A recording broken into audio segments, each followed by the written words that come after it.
Hey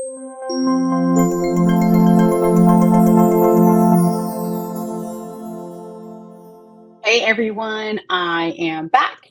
It's Dr. Hammond here with your mental health moment. I hope that you've had a really good week. For those of you who are tuning in for the very first time, welcome and thanks so much for joining. I do want to say that today is one of those days, you all, where I am on a plane right now as you are watching this. I do reside in the Tampa Bay area of Florida, but usually somewhere or another in the world. But nonetheless, I hope, as I mentioned before, you've had a great week. I want to share with you briefly the importance today about giving back and how that helps your mental health. So this past week or last week, I went on a student service trip with the Ryan Neese Foundation with the most amazing high schoolers. They're 11th graders and they're about to go into their 12th grade year of school. And every year with this foundation, we take different groups of high schoolers on a summer service trip. So this year was to New Orleans. And we were doing different types of work. So we were working on like coastal cleanup, and we were working on helping people who don't have homes at this time, just giving them a meal and giving them some encouragement, and going out to the community and working on different houses, different housing projects. So we did a lot of different things in the community. But I wanted to share this with you because one of the things that's a part of my book, which I'm going to talk about in a minute here, mindset training, is how you can really benefit your mental health through giving. And when I say giving, it doesn't just mean money. So the first thing usually we think of, give back, and people are like, "Oh, how much money do you need for a fundraiser?" Which is important, you all. Yes, very important to give in that way. But you can also give of your time, right? You can also give if you know of a situation where someone needs help and they need to be connected to resources or connected even to a friend or family member or whatever it is. You can make that connection for them, right, and help them in that way. You can, whatever talents you may have, we're all gifted in different ways. You can give back in that way, right? There's a lot of ways that you can help others, and as you are helping others, you're also really helping yourself as well. So I was reading this article recently about literally the scientific benefits of giving back. So it is something that feels good, which is great for most people. But also it can activate your brain. Like you can start to release endorphins, which who doesn't want the feel good hormones happening in your body, right? It can help with your mood. Giving back, it can help you have a greater sense of purpose and just to be connected to something bigger than yourself.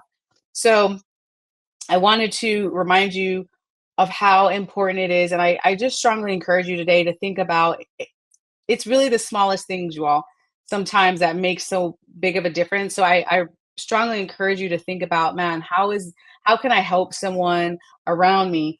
And I shared a little bit of this in my book, actually, which I'll talk about in a second. But I still remember it's been almost 8 years now. So my son's almost 12, and I think he was around 4 or so at the time. And I still remember, you all, when there was an individual, I was having one of those days, horrible day. You know what I'm talking about, those days where like you get a flat tire, you spill something on your shirt, you're stressed out, something else goes wrong, something's wrong with your kid, like everything. It was just like one thing after another that day. It was just snowballing. I'm like, this is such a stressful day. And I really don't love fast food here, but it was one of those days, and I was like, okay, I got to get my son fed. I had a lot going on, and so we went through a drive-through of a fast food place, and when I got up to pay at the front of the drive-through, the lady told me that don't worry about it, like someone had covered my meal, right? Which was a nice gesture. I mean, it was like a couple dollars, like something I bought for my son. And not only did she do that, which I was like, wow, that was so generous of this person in front of me. They don't know who I am. It's a complete stranger, obviously, paying for this meal. But also, she had a little card on her, and the card said, "Jesus loves you." You all. And I literally almost broke down crying that day just because it was such a stressful day. And it was just a sign to me that, man, well, yes, Jesus loves me, right? This person gave her a card to give to me. So maybe that was a sign, right? But also the the impact of someone. I mean, like I said, this is almost 8 years later that this happened to me. And I still remember to this day like how that changed my day. And I was like, wow, someone took a little bit of time out. It literally didn't cost that much. And it really made a difference in my day. And I was just like, okay, let me just really think about how this person cared. So I share this, just one example, but I share that story with you because I really also want you to remember that the things that you think are small that you're doing to help someone are actually a lot more impactful than you know. And there's even research on this that whatever you think you're doing, that let's say on a scale of 1 to 10, you're like, oh, what I'm doing is a 2 or 3, right? When that person receives whatever it is that you have that you're giving to them to help them, they actually could receive it 2 to 3 times as impactful as you think. So let's say you're like, man, it's like a 3 on a scale of 1 to 10 because it was no big deal to you, but that person could experience it as a 9 out of 10. Like that's how powerful giving is, you all. That's like when I read that study, I was like, man, that's crazy. And I know that it's true because even with my example, I'm like, I'm assuming the person that paid for that meal, which was, I want to say it was like $4 or $5. I don't remember. It was a long time ago. It was like 8 years ago. But for them, let's assume it was no big deal. But for me, this is something I'm remembering 8 years later. That person's generosity and their kindness and how horrible my day was going, frankly. And it felt so much better just to receive like someone cares, right? In a really stressful day. So I'm sharing that with you again, just to encourage you today, in whatever way you can, to try to help someone. If it's a small way you can help, you help them in the small ways. If it's a big way you can help, you help them in the big way. Everything in between, every single thing counts. Remember, it goes farther than you know for the person. And also, it benefits you and your mental health as well, right? There's something I saw recently. It's called, I think it's called, oh, what was it called? It was called I think it's called like the giver's high or something like that. The helper's high. That's what it was called. It was called the helper's high. They have a thing now. So like, or maybe you're not a runner, but I used to run more. And there's something called a runner's high where you get to a certain point and like the endorphins are just flowing through your body. You feel so good. You feel on top of the world, right? And that's from running, actually from a lot of things in life. You can get that, but also from helping sometimes you can get what's called a helper's high. I definitely think I had that this past week. On the trip that I was on because it was day after day after day of helping so many different people. We learned a lot about people in New Orleans. We learned a lot about the community. They were just really amazing people that we ran into. Very interesting stories. People who told stories that when they told the story, you're like, you went through all that? Right? Because we make a lot of assumptions about people and we don't think people don't necessarily look like what they've been through. So that was a theme, and that was happening a lot on the trip as well. But I definitely think the helper's high is real. I think I experienced that, and I think many of you as well who are givers in certain ways when you're doing community service or when you're giving and you're helping people, you may feel that sometimes. Like you may feel really good about it, and don't feel guilty if you feel good helping someone. That is not. There's tons of research on altruism and all those sort of things, which is a whole nother mental health moment. But I just encourage you not to feel guilty. I um, I strongly believe that it's okay. Like you're allowed to help someone and feel good about helping someone. I'm not opposed to that. Again, depends on who you read.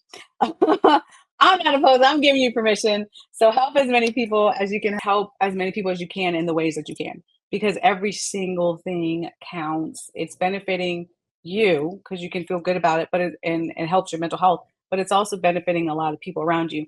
And what also happens is it's a ripple effect, which is pretty cool. So what that person started who did that for me along, I don't know, 8 years ago or so, is it reminded me, I'm like, okay, sometimes when I'm in the Starbucks line, and a lot of people do this, but I'm like, okay, let me try to pay for the person behind me. But what's so interesting about that is it actually starts a ripple effect. And I'm going to close with this and remind you that when you give and other people are seeing you give, sometimes it's sparking something within them too that they can give and they can help someone else, which is pretty cool. So this one Starbucks that I go to, one of the cashiers was telling me, like, I was like, okay, let me pay for the person behind me. He's like, yeah, he was excited because he's like, yeah, I'm glad this is starting. And I'm like, what do you mean? He's like, so what happens sometimes when people do that is the next person will be like, oh, someone paid for me. Well, I want to pay for the person behind me. And then the next person will be like, oh, they paid for me. I want to pay for the next person behind me. So imagine, and it doesn't have to just be a Starbucks line, you guys, but I'm just saying, imagine when you start to help and people see that you start to help, they're going to be like, man, let me see how I can help too. Like that happens a lot of times. There's a ripple effect, which is pretty cool. So, okay. So as I close up here, as I wrap up here, I want to remind you, mindsettrainingbook.com. Let me see what time it is. Okay. Yeah, I really need to get going here to the airport, but I wanted to pre-record this since I can't be live tonight. I'm super, super excited about the book. Some of you already know about it. Some of you already reached out. Thank you for your support. It's called Mindset Training, Conquer Your Mind, and the Rest Will Follow. It is now officially on pre-order. Super excited about it. You can go to mindsettrainingbook.com. I'm so excited about the book because it talks a lot about holistic self-care, which is something, if you've been listening to Mental Health Moment, you know that I share a lot about that, but it's also practical strategies though. Like, what do you do? Here's some steps to take. Why should you take them? How can you grow physically, emotionally, spiritually, mentally? These are things that if you really want to think about taking your mindset to the next level, growing as a person, being better, showing up more powerfully for yourself and for those around you, you have to take steps, right, to get there. So I put it all in the book.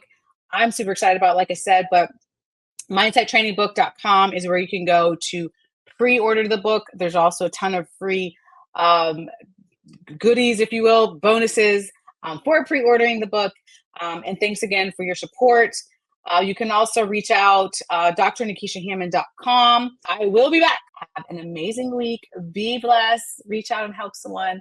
Take care of yourselves. And I'll see you all next week. Bye, guys.